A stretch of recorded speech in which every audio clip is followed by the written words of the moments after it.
Good morning बच्चों आज हम आपको हिंदी फर्स्ट में पद की पहचान का बचा हुआ शेष भाग फिर से समझाने चल रहे हैं। तो बेटा जो उसमें इसके पहले हमने आपको उसमें के कई पैराग्राफ के अर्थ समझाए थे, तो आज हम जो बचा हुआ शेष भाग है उसका अर्थ समझाने चल रहे हैं। आप लोग बहुत ध्यान से देखिएगा, क्योंकि जो ये हमारा पाठ दिया गया है ये हमारे जीवन के लक्ष्यों पर ही आधारित पाठ दिया गया है।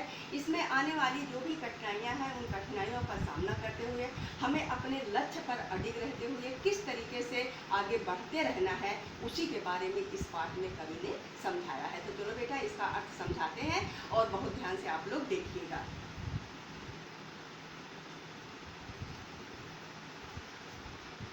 देखो बेटा, अब दिया गया है अनिश्चित किस जगह पर सरित गिर गह्वर मिलेंगे, है अनिश्चित किस जगह पर बाग बन सुंदर मिलेंगे।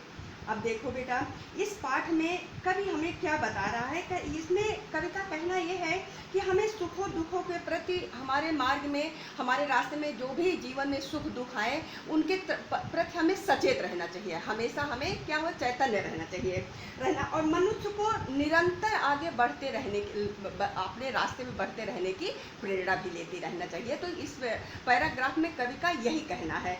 वही कह रहा है कि है अनिश्चित किस जगह पर सरित गिर गह्वर मिलेंगे, है अनिश्चित किस जगह पर बाग बन सुंदर मिलेंगे। इस पंक्ति में जो है कवि यही कहना चाह रहा है कि जीवन पथ के मुसाफिर, हे जीवन पथ के मुसाफिर, ये नहीं बताया जा सकता कि तेरे मार्ग, मतलब कि जो हमारा रास्ता है उस रास्ते में कितनी कठिनाइयाँ आएंगी, उस रास्ते में उस स्थान पर नदी पर्वत और गुफाएं भी मिलेंगी। कह रहे कि तुम्हारे मार्ग में बहुत सारी कठिनाइयाँ भी आएंगी और बाधाएं भी आएंगी। कवि का यही कहना है अनिश्चित किस जगह पर बाग वन सुंदर मिलेंगे। और ये भी निश्चित नहीं है, ये भी कुछ कहा नहीं जा सकता है कि हमारे जीवन के मार्ग में किस स्थान पर सुंदर वन और उपवन मिलेंगे। फिर कविता यही कहना है कि हे मुसाफिर, तेरे जीवन में जो भी सुख सुविधाएं प्राप्त होंगी ये भी निश्चित नहीं कहा जा सकता कि किस जगह यात्रा खत्म हो जाएगी, यह भी अनिश्चित कि तुम्हारी यात्रा, ये जो तुम यात्रा कर रहे हो, ये तुम्हारी यात्रा कहाँ पे खत्म हो जाएगी, ये भी कुछ कहा नहीं जा सकता है अनिश्चित कब सुमन कब कंटकों के सर मिलेंगे। फिर ये भी कवि कह रहा है कि ये भी नहीं है कि कब तुम्हारा जीवन खत्म हो जाएगा, मतलब कि तुम्हारी मृत्यु हो जाएगी। ये भी निश्चित नहीं है कि कब तुम्हें सुमन, मतलब कि पुष्प मिलेंगे, और कब तुम्हें पैरों में चुभने वाले रास्तों में कांटे भी मिलेंगे। फिर बेटा देखिए, कवि ये भी कह रहा है कि कौन सहसा छूट जाएंगे मिलेंगे, कौन सहसा आ पड़े कुछ भी रुकेगा, तूने ऐसी आन कर ले।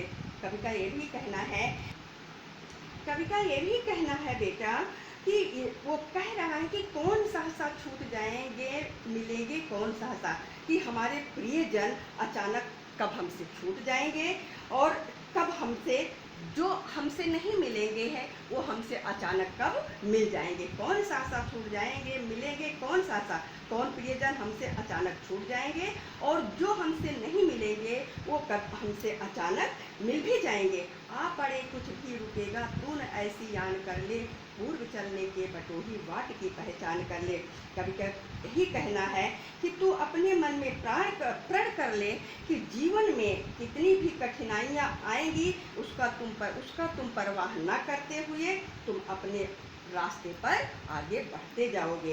इसलिए हे जीवन पथ के यात्री, तुम पथ पर चलने के पूर्व जीवन में आने वाले सुख दुख को भली भांत जानकर अपने मार्ग की पहचान कर लो।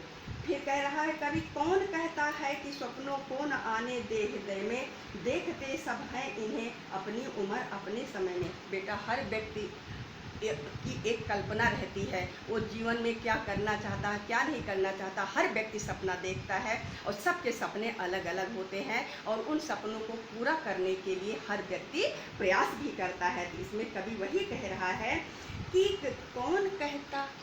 कौन कहता है कि स्वप्नों को न आने दे हृदय में, देखते सब हैं इन्हें अपनी उम्र अपने समय। कवि कहता है, ये कोई नहीं कहता है कि अपनी कल्पनाओं को, मतलब कि अपने स्वप्न और अपनी कल्पनाओं को अपने मन में न आने दे। हर व्यक्ति के अंदर में मधुर कल्पनाएं आने का पूर्ण अधिकार है। सब लोग अपने अपने उम्र के अनुसार क्या करते हैं, उनकी अपनी कल्पनाएं होती हैं और इन कल्पनाओं को, इन सपनों को सभी देखते हैं। और तू कर यत्न भी तो मिल नहीं सकती सफलता।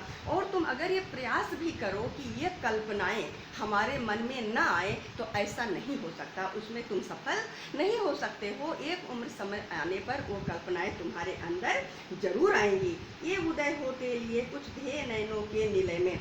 कभी क्या कहना चाह रहा है, इनका भी अपना लक्ष्य होता है। ये स्वप्न जब आंखों के नीड़ में उत्पन्न होते हैं तब उनका अपना ध्येय होता है। और ये जो ध्येय मतलब कि जो ध्येय उनका जो अपना लक्ष्य होता है वो लक्ष्य उनका व्यर्थ नहीं होता है। इसलिए हम अपने स्वप्न को भी झुठला नहीं सकते हैं। फिर कह रहे हैं कि किंतु जग के पंथ पर यदि स्वप्न दो तो सत्य 200, स्वप्न पर ही मुग्ध मत हो, सत्य का भी ज्ञान कर लो।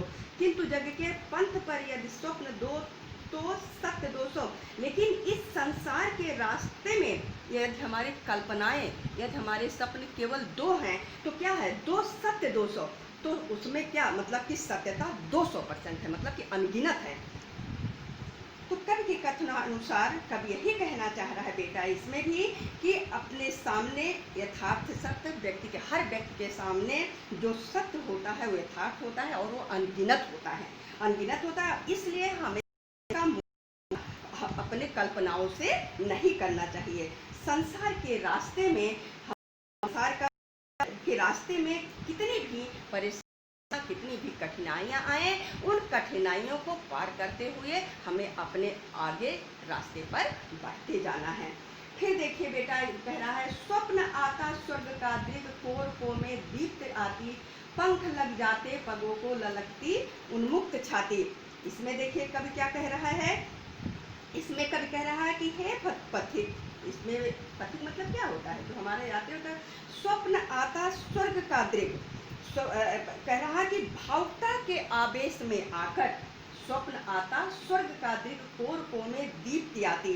कह रहे हैं भावुकता के आवेश में आकर किसी मार्ग में अग्रसर होने, मतलब आगे बढ़ने से पूर्व हमें स्वर्ग का सपना देखते रहना चाहिए। ये नहीं है कि हम मतलब क्या करें, उसको भूल जाए, हमें भूलना नहीं चाहिए। फिर कह रहे हैं पंख लग जाते पगों को ललकती उन्मुक्त छाती। कह रहे हैं क्योंकि प्रसन्नता के कारण हमारी आंखें चमक उठती हैं और उस समय कल्पना लोक की उड़ान भरने के लिए हमारे पैरों में क्या लग जाते हैं, पंख लग जाते पगों को, पग मतलब पैर, हमारे पैरों में क्या लग जाते हैं, पंख लग जाते हैं और हमारी छाती जो है उन्मुक्त होकर उत्साह से भर जाती है। रास्ते का एक कांटा पाँव का दिल चीर देता। फिर लेकिन बेटा क्या होता है, किंतु ठीक उसी प्रकार एक रास्ते का मामूली सा छोटा कांटा जो होता है जब हमारे पाँव में चुभ जाता है और खून की 2 बूंद बह जाती हैं तो हमारी जो कल्पना की दुनिया होती है वो क्या होती है, वो सारी कल्पनाएं हमारी खत्म हो जाती हैं। केवल 2 बूंद कांटा चुभने के बाद, केवल जब 2 बूंद ही रक्त का निकलता है तो हमारी जो क्या होती है, हमारी सारी कल्पनाएं खत्म हो जाती हैं। अर्थात मार्ग में मतलब कि छोटा सा अवरोध उत्पन्न होने पर ही हमारे सारे जो अंदर की भावनाएं होती हैं वो खत्म हो जाती हैं। फिर क्या कह रहा, आंख में हो स्वर्ग लेकिन पांव पृथ्वी पर टिके हो, कंटकों की इस अनोखी सीख का सम्मान कर ले, पूर्व चलने के बटोली पद बाट की पहचान कर ले। अब कवि क्या कहता है, कवि का कहना है कि हे पथिक, कह रहा है कि आंख में हो स्वर्ग लेकिन पांव पृथ्वी पर, हमारे आंख में स्वर्ग देखने की कल्पनाएं हो लेकिन हमारे जो पैर हैं वो हमारे पृथ्वी पर हमेशा टिके होने चाहिए। कंटकों की इस अनोखी सीख का सम्मान कर लो। इस रास्ते में जो हमारे रास्ते में इतनी कठिनाइयाँ आई, जो हमारे रास्ते में हमारे पैरों में जो कांटे चुभे और उन कांटों के चुभने से जो हमें सीख मिली, हमें उन सब सीखों का सम्मान करते हुए अपनी कल्पनाओं को, अपने लक्ष्य को पूरा करने के लिए मार्ग में आने वाली कठिनाइयों को पार करते हुए हमें हमेशा आगे बढ़ते जाना है और हमें आगे बढ़ने के पहले अपने लक्ष्य को पूरा करने के लिए जो हमने लक्ष्य निर्धारित किया है, हमें कभी भी उस लक्ष्य से घबराना नहीं चाहिए, क्योंकि व्यवहारिक जगत की उपयोगिता हमें कदापि नहीं भूलनी चाहिए। हमें पथ के चूहे कांटों की इस शिक्षा का सदैव सम्मान करना चाहिए। किसी भी मार्ग पर अग्रसर होने से पूर्व बेटा उस मार्ग की हमें पूर्व जानकारी कर लेना जरूर चाहिए, क्योंकि जब हम जानकारी कर लेंगे तब हम उस मार्ग पे अपने पैर को जो है बहुत सोच समझ कर आगे बढ़ाएंगे। तो बेटा ये आज पाठ आपका हम आपको पूरा पाठ हमने समझा दिया है और हम ये सोचते हमारे बच्चों को समझ में भी आ गया होगा। अब बेटा इसमें कुछ आपके जो है दिए गए हैं मुख्य शब्द एवं उनके अर्थ, हम उसको चल रहे हैं समझाने, आप लोग इसको ध्यान से देखिएगा।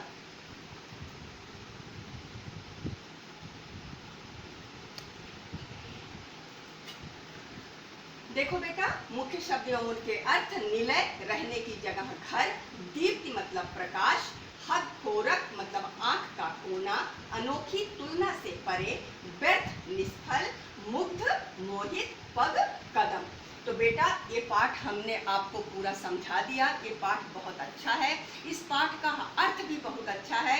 आप यही थोड़ा कोशिश करिएगा, आप लोग इस कविता को पूरा याद ही कर लीजिएगा और पूरा कविता पढ़िएगा, अर्थ भी इसका समझिएगा। अगर किसी भी पैराग्राफ का अर्थ आपको समझ में नहीं आता है तो उसको आप व्हाट्सएप के द्वारा हमसे पूछ सकते हैं, उस अर्थ को हम आपको पुनः समझाएंगे और क्वेश्चन आंसर हम आपको PDF में भेजेंगे। एक्सरसाइज भी आप लोग करिएगा, कुछ एक्सरसाइज हम आपको PDF में भेजेंगे। हम उम्मीद करते हैं कि हमारे बच्चे बहुत अच्छे से समझ गए।